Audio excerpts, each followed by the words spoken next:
على سيد الأنبياء والمرسلين أما بعد فأعوذ بالله من الشيطان الرجيم بسم الله الرحمن الرحيم الحمدللہ تعالی درس قرآن کی آج دوسری نشست ہے اور آج کا ہمارا موضوع انتہائی اہمیت کا حامل ہے۔ جیسا کہ آپ کی خدمت میں عرض کیا گیا تھا کہ ماہ رمضان المبارک کی ان ساعتوں میں قرآن مجید فرقان حمید کی منتخب آیات سے درس قرآن کا سلسلہ ہوا کرے گا۔ کل ہم نے جس موضوع کا انتخاب کیا تھا وہ تھا انعام یافتہ افراد، اور آج کا موضوع ہے میرا رزق کیسا ہے۔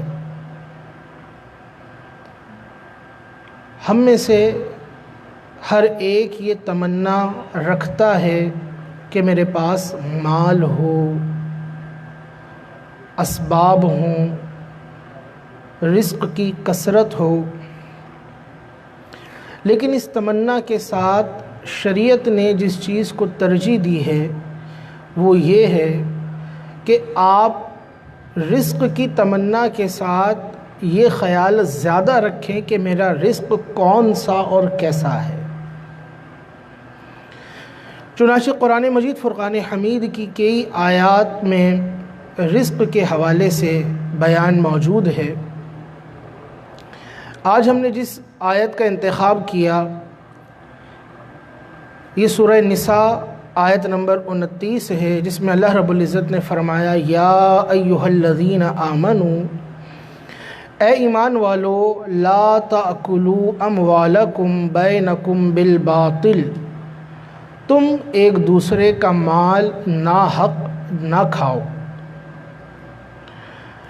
صحابہ کرام فرماتے ہیں جب اس آیت کا نزول ہوا جس میں فرمایا گیا کہ ایک دوسرے کا مال ناحق نہ کھاؤ، تو صحابہ کرام نے ایک دوسرے کی دعوت قبول کرنا ترک کر دیا۔ اگر ان سے کہا جاتا کہ آپ ہمارے گھر کھانے کی دعوت پر تشریف لائیں تو وہ اس سے معذرت کر لیتے، حتیٰ کہ قرآن کا دوسرا حکم آیا کہ تم پر کچھ مضائقہ نہیں کہ تم اپنے گھروں سے اور اپنے والدین کے گھروں سے کھاؤ۔ اس آیہ کریمہ کے بارے میں مفسرین نے فرمایا کہ جو اس سے مراد ہے یا اس میں جو بیان فرمایا گیا مال کو باطل طریقے سے نہ کھاؤ، تو کون سا مال ہے؟ سود کا مال ہے، غصب کا مال ہے، چوری کا مال ہے، جھوٹی گواہی کا مال ہے، فراڈ کا مال ہے، تو بہت سارے معنی سے مراد ہو سکتے ہیں۔ لیکن حضرت عبداللہ بن عباس رضی اللہ عنہما آپ کی تفسیر کے مطابق اس آیت سے مراد ہر وہ مال ہے کہ جس کو انسان ناحق حاصل کرتا ہے، بغیر حق کے لیتا ہے، وہ انسان پر حرام ہے۔ رزق کس کو کہا جاتا ہے؟ اس میں علماء نے بڑی ابحاث فرمائی کہ رزق کیا ہے۔ حلال، اس پہ تو رزق کا اطلاق ہوتا ہے، کیا حرام پر بھی رزق کا اطلاق ہوتا ہے یا نہیں؟ احناف کے نزدیک اور جمہور کے نزدیک حلال پہ بھی رزق کا اطلاق ہوتا ہے اور حرام پہ بھی رزق کا اطلاق ہوتا ہے۔ دینے والا اللہ ہے، بندے نے اس کے حصول میں غلط طریقہ استعمال کیا یا اختیار کیا۔ دوسری آیہ کریمہ سورہ ہود کی، جس پہ ہمیں غور کرنا چاہیے بار بار کہ ہمیں ملے گا، جس نے ہمیں پیدا کیا ہے اس نے ہمارا رزق اپنے ذمہ کرم پہ لیا ہے۔ وہ قرآن میں واضح طور پہ فرماتا ہے ما من دابۃ، نہیں ہے کوئی بھی جاندار زمین میں، الا علی اللہ رزقها، مگر اس کا رزق اللہ کے ذمہ کرم پر ہے۔ تو جو بھی اس کائنات میں جاندار ہیں، اس زمین پر جاندار ہیں، ان کا رزق اللہ کے ذمہ کرم پر ہے۔ اور اللہ کس طرح اپنے بندوں کو رزق عطا فرماتا ہے یا کس طرح اپنی مخلوق کو رزق عطا فرماتا ہے، علامہ رازی نے تفسیر کبیر میں بڑا ہی پیارا واقعہ نقل کیا۔ آپ کہتے ہیں حضرت موسیٰ علیہ السلام ایک مرتبہ اپنے گھر والوں سے دور تھے۔ آپ کو گھر والوں سے ملاقات میں تاخیر ہو گئی تو آپ کو یہ خیال آیا کہ میرے گھر والوں نے کھانا کھایا ہوگا یا نہیں۔ جب یہ خیال آیا تو آپ کچھ رنجیدہ ہوئے۔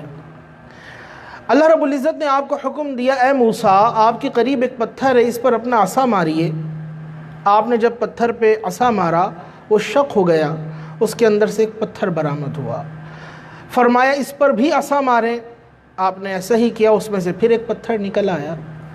فرمایا اس پر بھی عصا ماریے، آپ نے ایسا ہی کیا، وہ پتھر شق ہوا تو اس میں چیونٹی کے برابر ایک کیڑا تھا جس کے منہ میں رزق دبا ہوا تھا، اس کی غذا دبی ہوئی تھی، اور وہ یہ کہہ رہا تھا کہ میرا رب بڑی بلندی والا ہے کہ جو زمین میں اپنی مخلوق کو بھوکا نہیں چھوڑتا۔ تو حضرت موسیٰ علیہ السلام کو اللہ رب العزت نے یہ بتایا کہ اے موسیٰ خلق میری ہے، میں اس کو بھوکا نہیں رکھتا، اور کس کو کتنا رزق ملے گا ہمارے دنیا میں آنے سے پہلے ہی اس کا فیصلہ ہو چکا۔ ہمیں کسب کا حکم ہے، حلال طریقے سے ہمیں محنت کا حکم ہے کہ ہم اپنا رزق تلاش کریں۔ وہ رب قرآن میں فرماتا ہے ان اللہ یرزق من یشاء بغیر حساب، اللہ جسے چاہتا ہے بے گمان رزق عطا فرماتا ہے۔ بعض اس کی تفسیر یہ بھی کہ جس کو چاہتا ہے جتنا دیتا ہے، واقعی وہ جس کو جتنا چاہے عطا فرمائے، لیکن ایک معنی اس کا بیان کیا گیا بے گمان۔ بے گمان رزق وہ ہے کہ آپ کو خیال میں بھی نہیں اللہ آپ کو وہاں سے عطا فرمائے، یہ جسے اللہ چاہتا ہے اس کے لیے یہ معاملہ ہوتا ہے۔ روایت میں آتا ہے کہ ایک جماعت تھی، وہ ایمان لے کر آئی تو انہوں نے اس قبیلے والوں نے اپنا ایک شخص بھیجا رسول اللہ کی بارگاہ میں کہ آپ جائیے، ہم چونکہ ایمان لے آئے تو آپ جا کر رسول اللہ سے یہ ریکویسٹ کیجئے کہ ہم چونکہ ایمان لے آئے ہیں اور ہمارے پاس مال نہیں ہے، آپ ہمارے کھانے کے لیے کچھ توجہ فرمائیں۔ جب وہ پہنچے تو جو جانے والا تھا شخص، اس نے قرآن کی آیت کریمہ سنی جو تلاوت کی جا رہی تھی کہ جو بھی زمین پر جاندار ہے اس کا رزق اللہ کے ذمہ کرم پر ہے، تو وہ واپس آ گئے اس تصور کے ساتھ کہ میں حضور کی بارگاہ میں جا کر سوال کروں گا، وہی حضور جن پہ قرآن نازل ہوا وہ کہہ رہا ہے کہ رزق اللہ کے ذمہ کرم پر ہے، تو میں حضور کو تکلیف کیوں دوں؟ وہ اپنی جماعت میں واپس آ گئے۔ جماعت والے سمجھے کہ یہ حضور سے ریکویسٹ کر آ گئے کہ ہمارے کھانے پر توجہ فرمائیں۔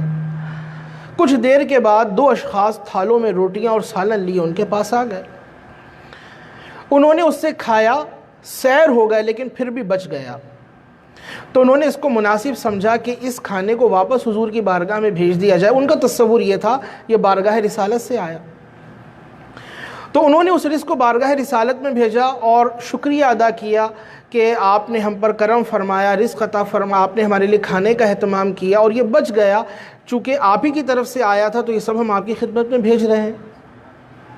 جب وہاں پہنچا تو آقا علیہ السلام نے بندہ جو لے کر پہنچا اور اس نے اپنی قوم کا یہ پیغام سنا ہے تو حضور نے فرمایا میں نے تو یہ آپ لوگوں کی طرف نہیں بھیجا۔ تو وہ جماعت حضور کی بارگاہ میں آگے کہنے لگے آقا آپ ہی نے کرم فرمایا اور ہم نے اس شخص کو بھیجا تھا، فرمایا اس شخص کو بلاؤ۔ جب وہ صحابی آئے تو ان سے پوچھا کہ کیا معاملہ ہے، تو انہوں نے عرض کیا میں آپ کی بارگاہ میں حاضر ہونا چاہتا تھا کہ میں نے کسی صحابی سے یہ آیت سنی تو میں نے یہ دل میں خیال کیا میں آپ کو تکلیف کیوں دوں، جب اللہ نے رزق کا ذمہ اپنے کرم پر لیا ہے تو ہم تو ایمان لے آئے، جب وہ کافر جب ہم ایمان میں نہیں تھے تو وہ عطا فرماتا تھا، جب ہم نے اس کا کلمہ پڑھ لیا تو بدرجہ اولیٰ عطا فرمائے گا۔ میں اپنی جماعت میں لوٹ گیا اس توکل اور بھروسے کے ساتھ، اور رزق آ بھی گیا، کھانا آ بھی گیا اور یہ بچ گیا، تو حضور نے فرمایا یہ تمہیں اللہ کی طرف سے رزق عطا کیا گیا تھا۔ تو اللہ جسے چاہتا ہے بے گمان، یہ ہے بے گمان، انسان کو خیال نہیں ہے لیکن اس کے لیے اہتمام ہو رہا ہے۔ تو بہرحال یہ جو آیت کریمہ ہے سورہ نساء کی، جس میں بیان کیا گیا کہ ناحق طریقے سے ہم نے مال نہیں لینا۔ اسی طرح قرآن کی ایک اور آیت کریمہ ہے، پارہ 18 سورہ مومنون آیت نمبر 51، جس میں اللہ رب العزت نے فرمایا یا ایھا الرسل کلوا من الطیبات وعملوا صالحا، اے رسولوں پاکیزہ چیزوں میں سے کھاؤ اور اچھے عمل کرو۔ اسی طرح پارہ 2 سورہ بقرہ آیت نمبر 172 میں فرمایا یا ایھا الذین آمنوا، اے ایمان والو، کلوا من الطیبات ما رزقناکم، ہمارے دیے ہوئے رزق میں سے پاکیزہ چیزیں کھاؤ۔ تو جو اللہ نے رزق عطا فرمایا اس میں سے پاکیزہ چیزوں کو استعمال کرنا ہے۔ اب ہم اپنے معاشرے پر ذرا غور کریں۔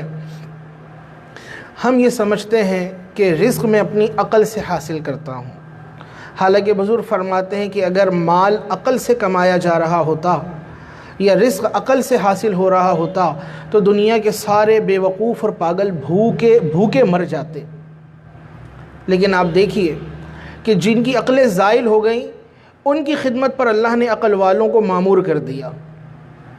عقل والے دال کھا رہے ہوتے ہیں، جن کی عقلیں چلی گئیں وہ بریانی کھا رہے ہوتے ہیں۔ آپ جا کر دیکھیں، لوگ ان کے لیے اہتمام کرتے ہیں۔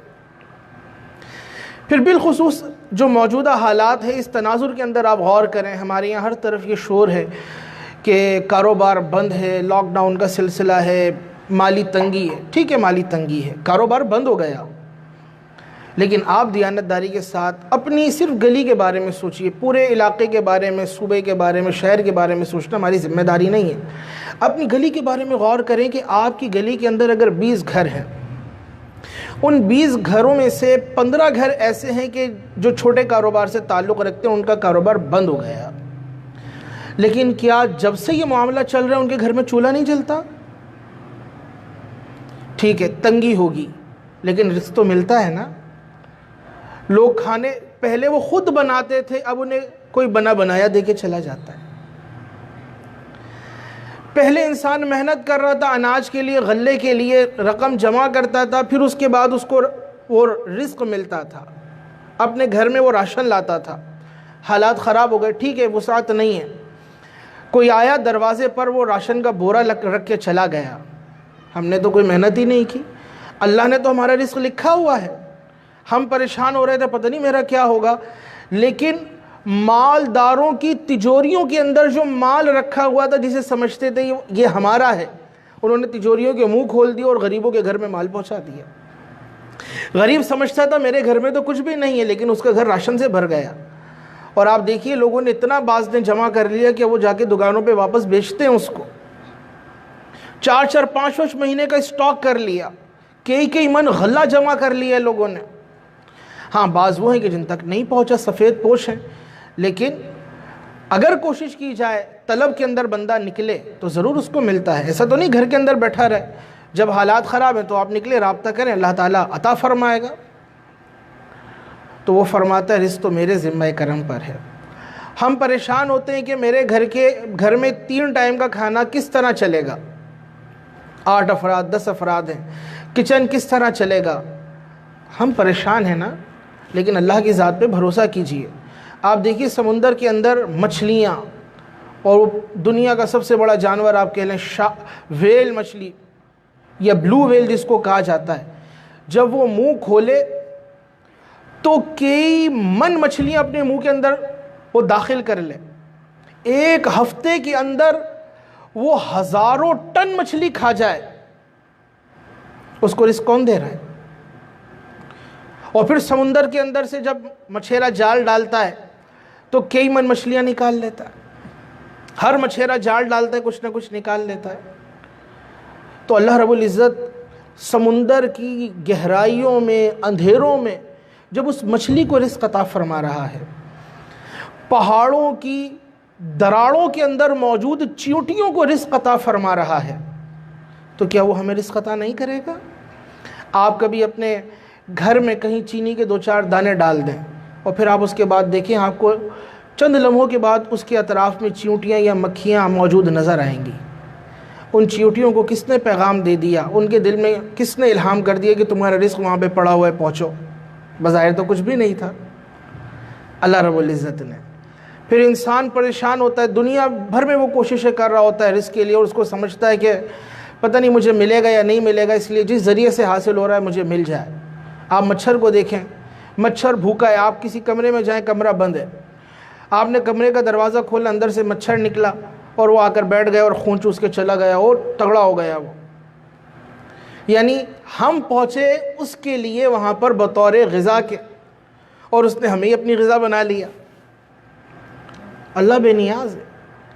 کوئی زمین پر مخلوق ایسی نہیں ہے جس کا رزق اللہ نے اپنے ذمہ کرم پہ نہ لیا ہو. وہ سب کو عطا فرماتا ہے، وہ سب کو دیتا ہے.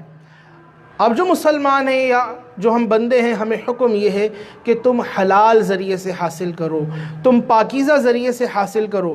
اس لیے کہ اگر اس سلسلے میں تم نے غلط طریقہ یا ناحق طریقہ اختیار کیا تو پھر آخرت میں اس کا وبال بڑا سخت ہے.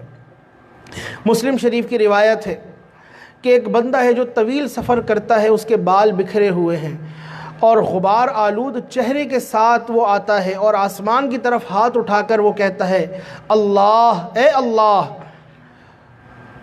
جب وہ یہ حالت بنا کر آتا ہے کہ اس کی حالت گرد و غبار والی ہے، عاجزی والی حالت ہے، اور وہ اللہ کو پکار رہا ہوتا ہے، لیکن اس کا حال یہ ہوتا ہے کہ ظاہر تو اس کا عاجزی والا ہے لیکن اس کے باطن میں حرام موجود ہوتا ہے. وہ جو کھا کر آیا حرام، جو پی کر آیا وہ حرام، جو لباس پہن کر آیا وہ حرام. اس صورت میں رب جلیل اس کی دعا کو قبول نہیں فرماتا. اسی طرح ایک اور روایت میں آیا، طبرانی نے اس کو نقل کیا، آقا علیہ السلام نے فرمایا اے سعد، حلال کا کھانا کھانا تمہاری دعائیں قبول ہوں گی. حضور اپنے صحابی کو فرما رہے ہیں حلال کھانا تمہاری دعائیں قبول ہوں گی. قسم ہے اس ذات کی جس کے قبضہ قدرت میں محمد صلی اللہ علیہ وسلم کی جان ہے، جب آدمی اپنے پیٹ میں حرام کا لقمہ ڈالتا ہے تو اس کی وجہ سے اس کی 40 دن کی عبادت قبول نہیں ہوتی. جو بندہ حرام سے اپنا گوشت بڑھاتا ہے تو جہنم کی آگ اس کے بہت قریب ہو جاتی ہے. ایک حرام کا لقمہ 40 دن کی عبادتوں کو ضائع کرنے کا سبب بن جاتا ہے. آج ہم ہر ایک اپنے بارے میں غور کریں کہ اس کا جو سورس آف انکم ہے یا وہ جس ذریعے سے مال جمع کرتا ہے، تو میرا رزق، میرا مال کیسا ہے، وہ حلال ہے یا حرام؟ اب ہم میں سے سب کو لگے گا کہ بھائی ہم تو سبھی محنت کر رہے ہیں اور حق حلال اور پسینے کی کما کے کھاتے ہیں، اپنا پسینہ بہاتے ہیں اور حق حلال کی کھاتے ہیں. مثال کے طور پر ہم کسی جگہ گئے اور ہم نے اجارہ کیا تو کام کرنے کی 3 درجات ہیں، یا تو اعلیٰ کام، یا درمیانی درجے کا کام، یا درمیانی درجے سے بالکل لو کیٹیگری کا کام. تو اگر ہم نے کوئی کام کیا، مثال کے طور پر ہمیں کہا کہ آپ نے کلر کرنا ہے، کسی کو ہم نے کلر کا کام دیا، تو یا تو وہ اعلیٰ درجے کا کام کرے گا تو بالکل اسے اجرت دی جائے گی، یا وہ درمیانے درجے کا کرے گا تب بھی اسے اجرت دی جائے گی. تیسری صورت ہے وہ گھٹیا کام کر دے تو اس صورت میں وہ اجرت کا مستحق ہی نہیں ہوگا. اب ہم جب کوئی کام کرتے ہیں تو آپ ہمارے یہاں دیکھیے کام کرتے ہوئے ہمارے یہاں اخلاص کتنا ہوتا ہے. ہم سوچتے ہیں لپیٹو، ہر ایک کی اپنی زبان ہے، چلاؤ کام چلاؤ. تاجر ہے وہ گندم بیچ رہا ہے، اگر گندم بیچنے والا تو گندم کے بھاؤ وہ کنکر بھی بیچ رہا ہوتا ہے. نکالو بھائی، سیزن نہیں ہے، کون پوچھتا ہے. ابھی کھجور چل رہی ہے، کھجور منڈی میں جا کر دیکھیں وہ سالوں کی پرانی کھجور جس کو کوئی پوچھتا بھی نہیں ہے. مکھیاں بھی اس کو دیکھ کر منہ موڑ لیتی ہیں، اس کے اندر اتنا خطرناک، کرونا سے بھی خطرناک وائرس موجود ہے. وہ تیل لگا کر چمکا کر مسلمانوں کو دی جا رہی ہے. کھاؤ مسلمانوں، بیچاروں کو پتہ نہیں، اس کو کبھی کھول کے اندر سے دیکھیں تو اندر کیڑے موجود ہوتے ہیں اور وہ کہتے ہیں خدا کے لیے ہمیں نہ کھانا، لیکن ہم اسے افطار کے ٹائم کھا رہے ہوتا ہے. تو جو جس ذریعے سے مال یا آمدنی حاصل کر رہا ہے وہ اس کے اندر چاہتا ہے کہ کچھ نہ کچھ میں ہیر پھیر کر دوں. میرے بھائیوں، یہ جو ہیر پھیر کے ذریعے حاصل کرنا ہے نا، یہ ہے ناحق. وہ ملنا ہے ہمیں، یہ ہماری عقل کی کوتاہی ہے کہ جو ہمارا حلال ذریعے سے آنے والا تھا ہم نے اسے حرام ذریعے سے حاصل کر لیا. ایک بھائی نے مجھے بتایا کہ میں پاسپورٹ آفس گیا، وہاں پر پارکنگ وغیرہ کا تو آپ کو پتہ ہے کراچی میں مسئلہ ہے، تو وہاں پر اپنی طرف سے وہ پارکنگ کرنے والے لڑکے موجود تھے، انہوں نے کار کی چابی لے لی اور چابی لینے کے بعد کہا کہ ہم پارک کر دیتے ہیں.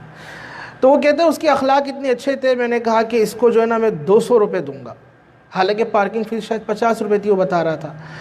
کہتا ہے جب میں اپنا کام کروا کر وہاں پر پہنچا تو میں نے اس سے پوچھا کتنے ہوئے، ایسے ہی، تو اس نے کہا 200 روپے.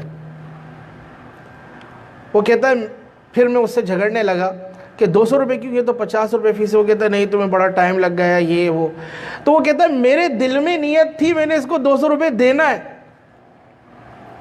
اس نے شروع میں اچھا مظاہرہ کیا تھا، خوش اخلاقی سے پیش آیا تھا، لیکن اب یہ اڑی کرتا ہے اور 50 کی جگہ یہ 200 روپے مانگتا ہے۔ تو وہی 200 روپے اسے جو ملنا تھے اس نے اپنی نیت بدل لی، اپنا حال بدل لیا، اور جھوٹ بول کر اس نے یا اس کے ساتھ دھوکہ کر 200 روپے لے لی۔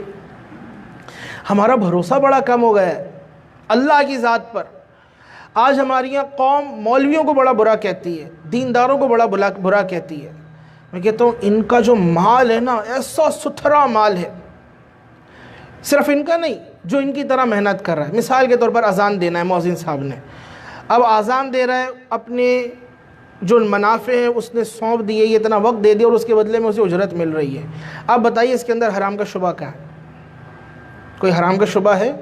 کیسا رزق حلال جا رہا ہے اگر وہ مخلص ہوگا، جو طریقہ کار ہے اس کے مطابق کام کر رہا ہے۔ ورنہ اس شعبے کے اندر بھی لوگ 2 نمبریاں کرتے ہیں، دنیا دار لوگ آ جاتے ہیں یہاں پر اور غلط کام کر رہے ہوتے ہیں، پھر ان کی بات نہیں چل رہی۔ حضرت ابو بکر صدیق رضی اللہ عنہ آپ کے بارے میں آتا ہے کہ آپ تجارت کیا کرتے تھے، جب آپ خلیفہ بنے تو آپ بازار میں موجود تھے، حضرت عمر نے آپ کو دیکھا کہ آپ بازار میں موجود ہیں تجارت کی غرض سے، تو عرض کی امیر المومنین آپ یہاں پر خلافت کون چلائے گا؟ فرمایا اگر میں یہاں پہ نہ ہوں تو گھر کون چلائے گا؟ تو آپ نے پھر شورا سے مشاورت کی اور آپ کے لیے روزانہ کی نصف بکری مقرر کر دی گئی۔ ایسا نہیں بکری کو آدھا کاٹ کر دیا جاتا تھا، یعنی نصف بکری کی جو قیمت تھی وہ آپ کی روزانہ خدمت مقرر کی گئی۔ پھر آپ امور مسلمین دیکھا کرتے تھے اور یہ آپ کو ہدیہ پیش کیا جاتا تھا۔ کیسا حلال مال! تو ہم جس بھی شعبے کے اندر ہیں میرے بھائیو، یہ آج کے درس کا بس موضوع یہ ہے، ہم غور کر لیں۔ اگر میں ٹیچر ہوں تو ٹیچر ہوں تو واقعی بچوں کو پڑھا رہا ہوں یا نہیں؟ اب ہماری یہاں معذرت کے ساتھ اگر کوئی ٹیچر صاحب سن رہے ہوں، جو اچھے ہیں وہ اچھے ہیں، جو کوتاہی کر رہے ہیں وہ غور کریں۔ ہم سرکاری اسکول کے اندر ٹیچر ہیں اگر، اور وہاں پر ہم بچوں کو پڑھائیں ہی نہ، یا ہمارے پاس اہلیت ہی نہیں ہے، کوٹا سسٹم پر آ گئے، رشوت دے کر آ گئے، اور ہم ٹیچر بنے ہوئے کس کے؟ سائنس کے، اور ہمیں سائنس کی اسپیلنگ ہی نہیں آتی ہے۔ جتنا مال آ رہا ہے سب حرام آ رہا ہے۔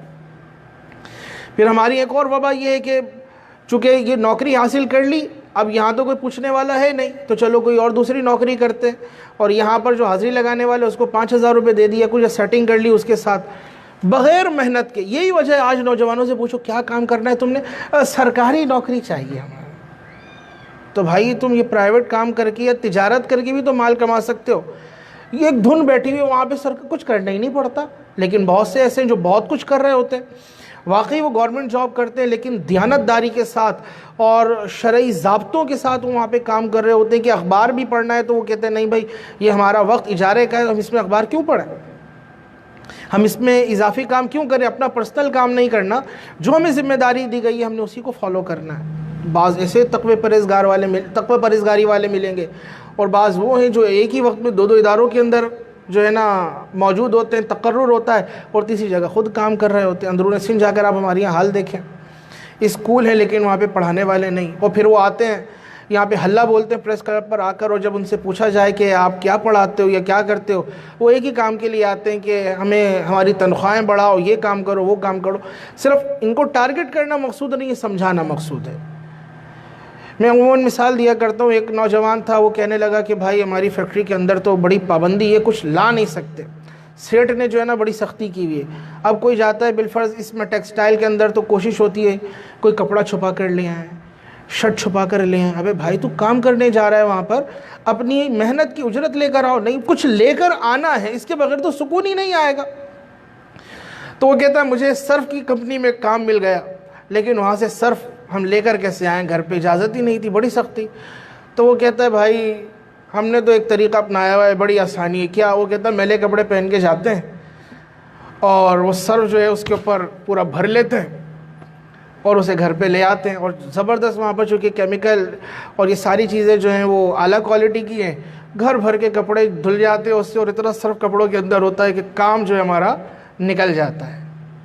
پاکستانی قوم کے طریقے ہیں یہ، سیٹ کو چونا لگانا، ناحق ذریعے سے مال تو حاصل کرنا ہی ہے۔ سنارے تو وہ سونے میں ملاوٹ کریں، ہر جگہ ہمارے یہاں کوشش کی جاتی ہے کہ بس ناحق ذریعے سے مال حاصل کر لیا جائے۔ میرے بھائیو، یہ ناحق مال کا وبال کتنا شدید ہے کہ جو گوشت حرام سے پروان چڑھا وہ آگ کے اتنا ہی زیادہ قریب ہے۔ پھر ایک اور حدیث سماعت کیجیے اس سلسلے کے اندر، ترمذی شریف کی روایت ہے۔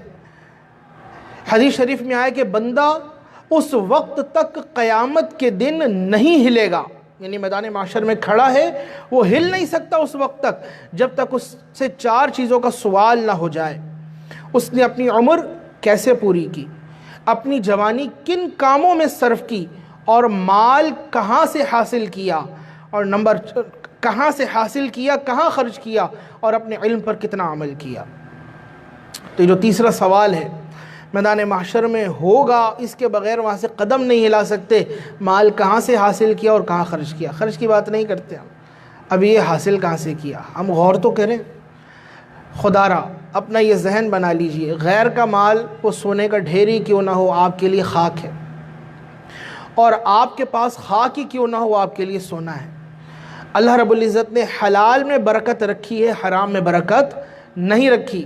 میرے آقا مولا صلی اللہ علیہ وسلم آپ کا ایک اور فرمان سنتے جائیے۔ آپ فرماتے ہیں، مسند امام احمد کی یہ حدیث ہے، حضرت ابو ہریرہ رضی اللہ عنہ اس حدیث کے راوی ہیں۔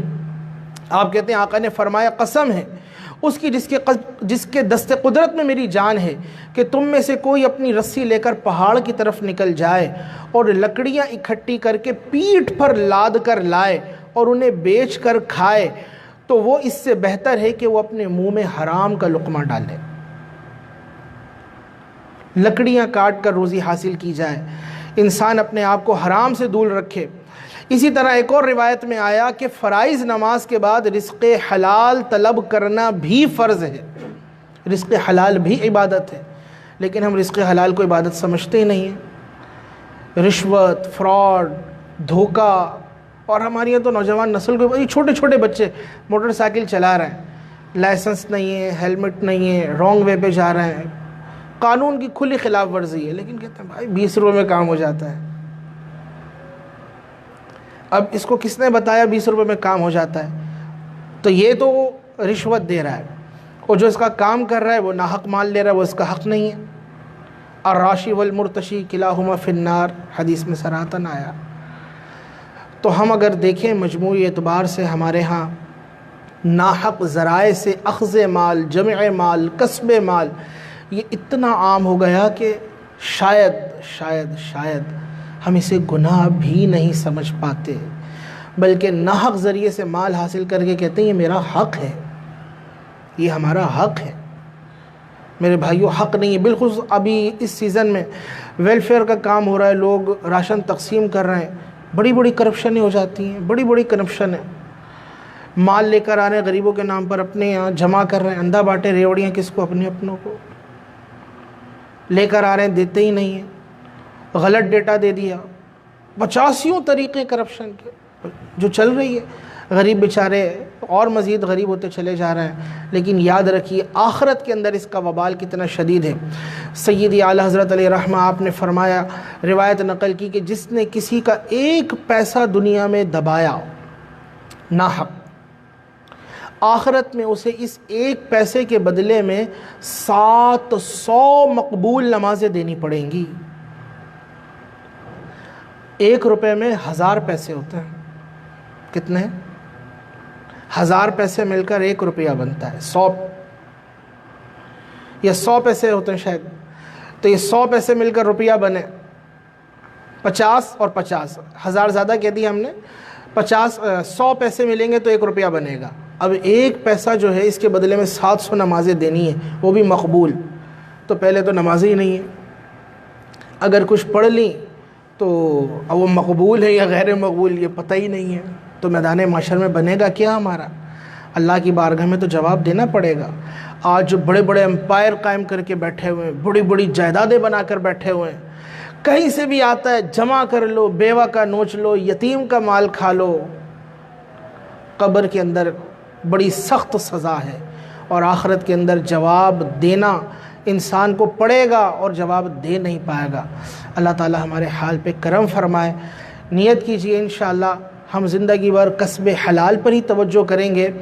مال جب بھی آئے گا تو ضرور غور کیجئے میرا مال کیسا ہے، اس میں کسی کا حق تو شامل نہیں، ناحق ذریعے سے تو نہیں لیا، حرام ذریعے سے تو نہیں لیا۔ یہ سوچنا بھی عبادت ہے اور کار ثواب ہے۔ اللہ تعالی ہم سب کو رزق حلال کھانے کمانے کی توفیق عطا فرمائے۔ آمین۔ وآخر دعوانا الحمد للہ رب العالمین۔